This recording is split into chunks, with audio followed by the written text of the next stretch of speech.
Miranda stood at the cash register, mechanically punching in the items. Her eyes were fixed on the screen, but her thoughts wandered far away. 30 years old, and her life seemed to be frozen in an endless cycle of debt and exhaustion. "Miss Wheeler, you missed a promotional item again." The sharp voice of Matthew Burns, the store manager, brought her out of her thoughts. It was the third time this week. Miranda nodded tiredly. "I'm sorry, Mr. Burns. It won't happen again." "I hope so, because next time it will be a written warning." She watched him walk away, straightening her back and lifting her chin proudly. Typical Matthew Burns, a 45-year-old manager who compensated for his own failures in life by bullying his employees. After her shift was over, Miranda sat in the locker room counting the cash in her wallet. $23. That should have been enough for a week's paycheck. "You're counting pennies again?" Lisa, the janitor, sat down next to her. "I saw how Burns was hitting on you." "It's okay," Miranda tried to smile. "I'm just tired." "You always say that, girl." Back in her tiny rented room, Miranda pulled an envelope of bills out of a drawer. Her mother's medical bills still totaled $8,000. She ran her fingers over the photo on the table. Her mother was smiling at her, still healthy and full of life. "I'm sorry, Mom," Miranda whispered. "I'm trying to hold on." The phone vibrated. A message from the bank about a late credit card payment. Miranda sank heavily onto the bed. When did life go wrong? Maybe when she had to drop out of college because of her mother's illness? Or when, after her death, she found out that her insurance only covered part of the costs? She went to the window. It was getting dark outside, and the city lights were starting to come on one by one. Somewhere out there, people were returning to their families, having dinner, watching TV. And she was stuck here, in this room, alone with her debts and fears. Tomorrow she has to go back to work. 8 hours of monotonous scanner beeping, disgruntled customers, and Matthew Burns waiting for every mistake. But there's no choice. The bills won't pay themselves. Miranda lay down without taking off her clothes. Tomorrow will be a new day, and she will cope somehow. She always did.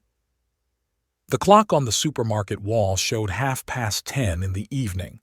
Miranda rubbed her eyes tiredly, trying to stay focused. It was already dark outside, and the store's fluorescent lights reflected in the foggy windows. "Good evening," she repeated mechanically as she punched in the items. "Your total is $34.95. Matthew Burns stood near the liquor section, pretending to check the display. In reality, he was watching the cash registers as usual. Miranda could feel his eyes on the back of her head. The line was moving slowly. Tired shoppers were reluctant to take out their wallets after a day of work, digging into their phones and checking their banking apps. "Excuse me." A quiet, slightly trembling voice made Miranda look up. An elderly man in a neat but worn brown jacket stood before her. His graying hair was neatly combed, and his blue eyes held a special dignity. A medal, faded by time, was visible on his chest. "Good evening, sir." Miranda involuntarily straightened up, feeling respect for the visitor. "My name is Stefan." The man began to put the goods out of the basket. "You know, I used to always go to the store with my Marta. She was better at prices." Miranda nodded as she began to punch through the items. A carton of milk, 2 cans of soup, bread, a packet of oatmeal, a can of canned corn. The basics, the cheapest. "Your total is $21.40, she said. Stefan slowly took out his worn leather wallet. His fingers trembled visibly as he began to count the bills. 10 and 15, he whispered as he spread the dollars out.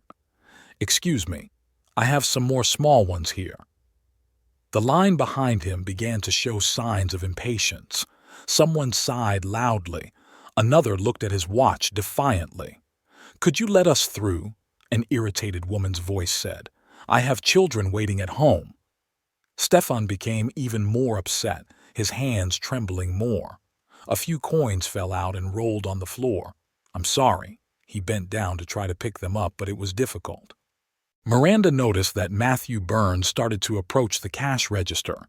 His face had already acquired that characteristic expression that portended trouble. $17.80, Stefan muttered, straightening up. His face flushed with shame. I'll probably have to pay something back. My pension was cut, you know. Miranda looked at the cash register screen, then at the old man, at his medal. Thoughts whirled in her head.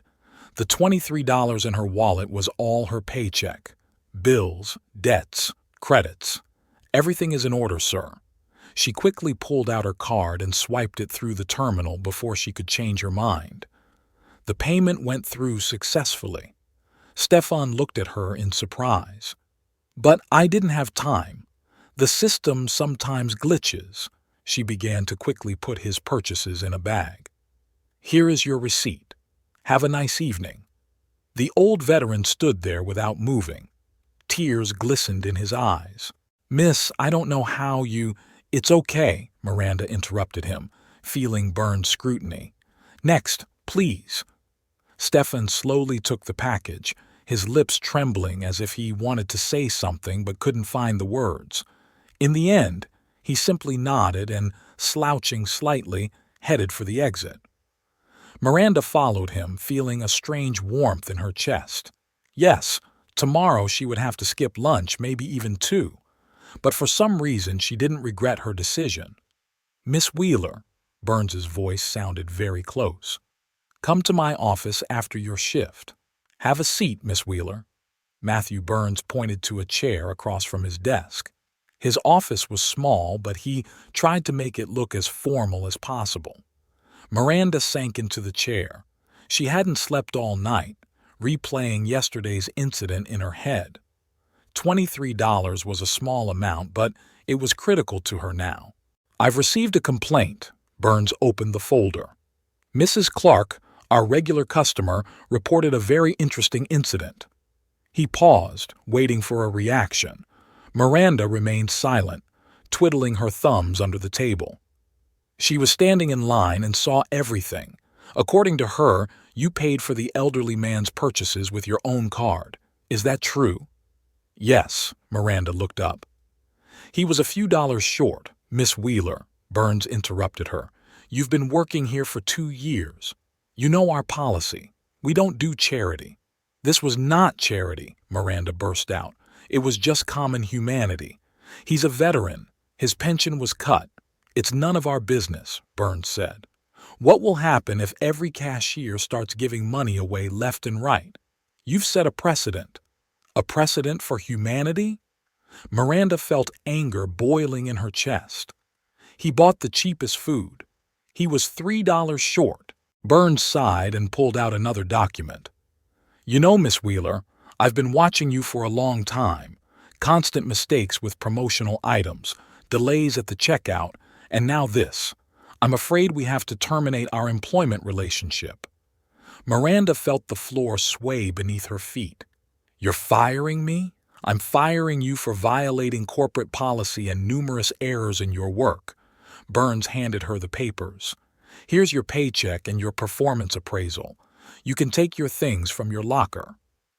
But Miranda felt a lump coming to her throat. I have loans, medical bills for my mother. That's not the company's problem. Burns turned to the computer. Goodbye, Miss Wheeler. In the locker room, Miranda was mechanically folding things into a cardboard box. A photo of her mother in her locker, an old mug, a spare sweater. Lisa, the cleaner, looked at her with sympathy. I heard what happened, she said quietly. It's not fair. Life is unfair, Miranda smiled bitterly. Thank you for everything, Lisa. She walked out into the parking lot. The sun was blinding her eyes, people were rushing around to do their shopping, and someone was laughing while talking on the phone.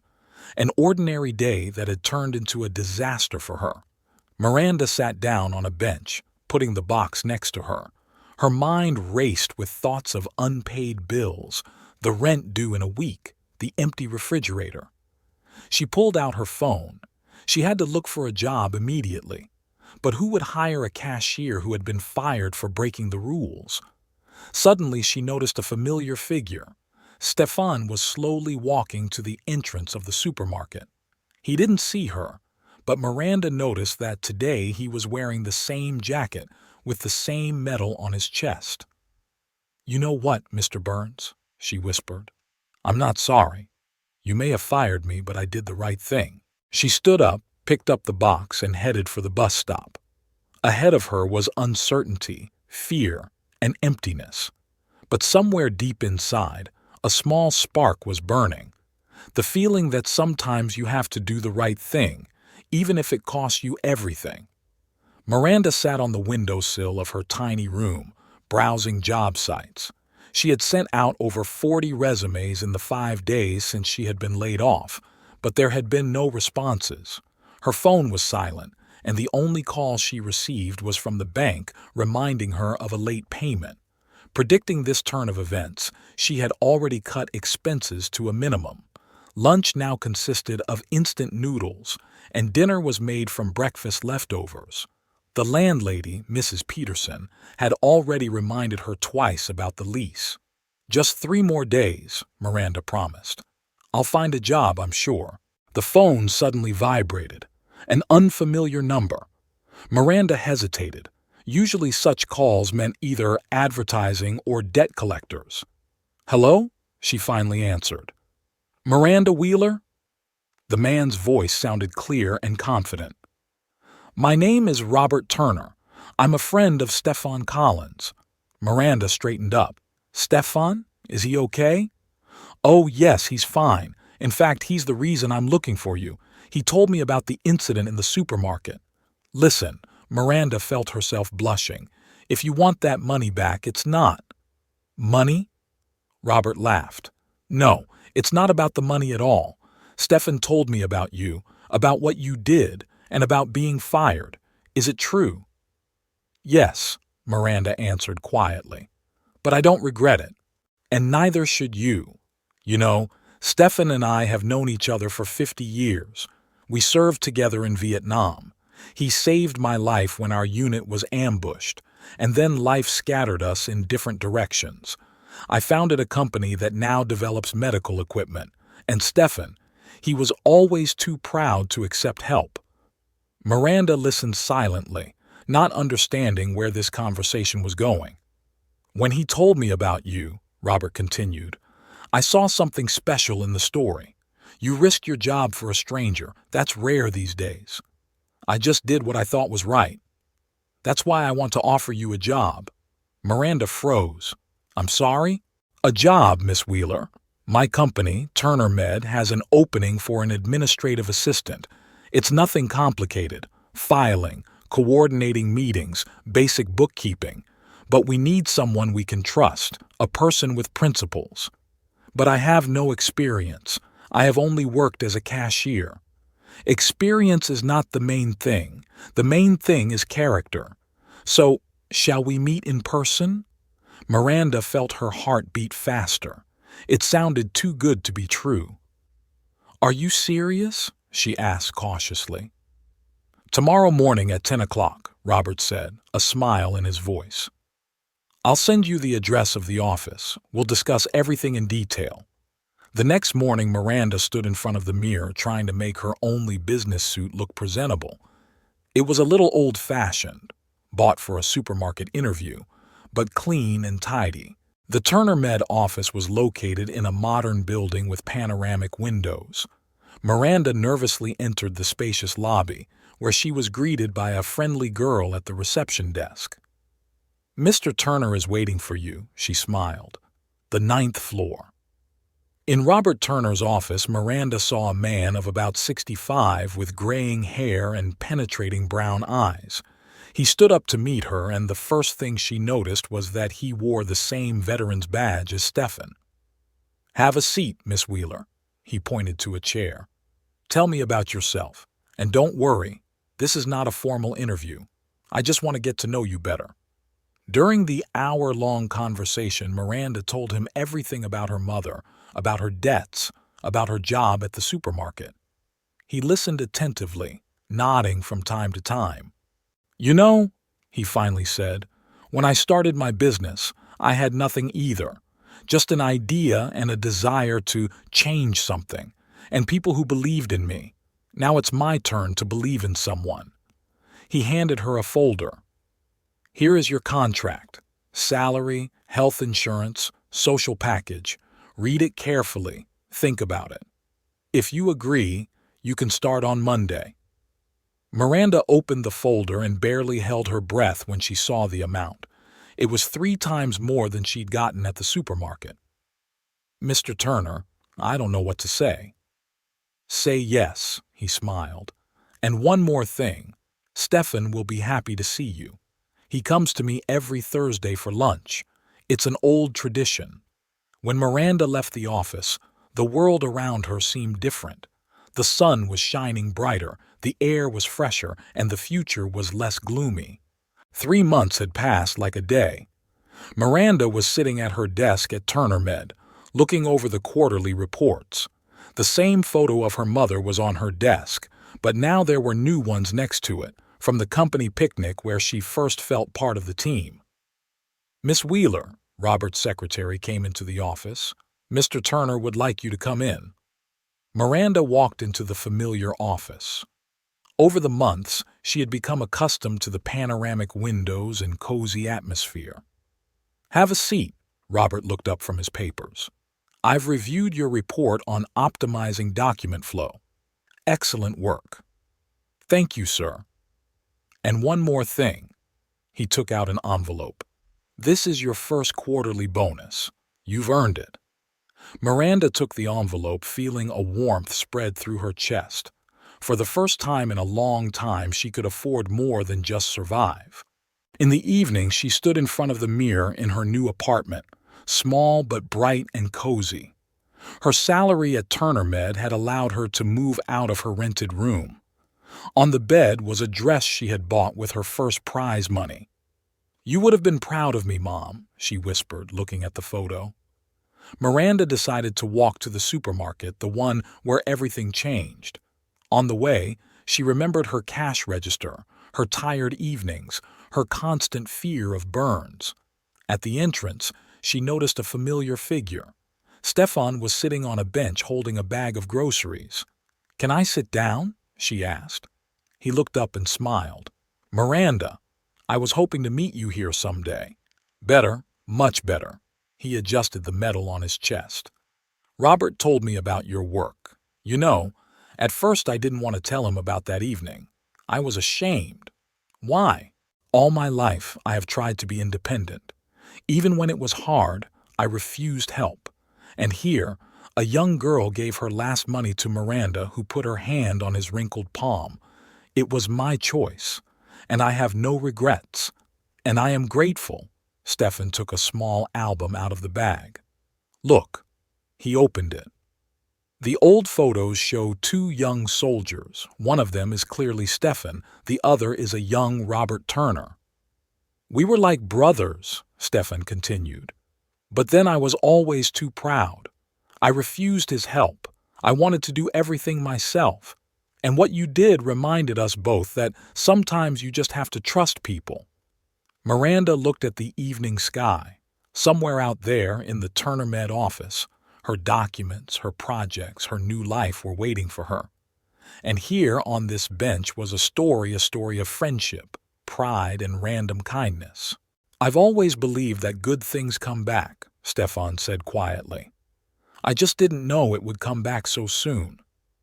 Miranda smiled, feeling tears welling up in her eyes.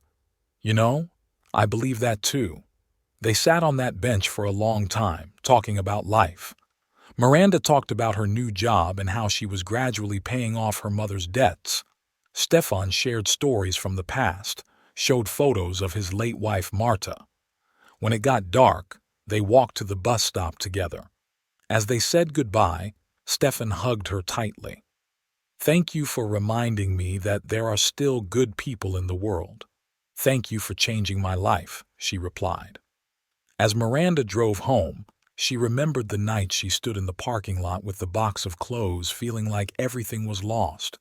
How much has changed since then? Sometimes the darkest night leads to the brightest dawn.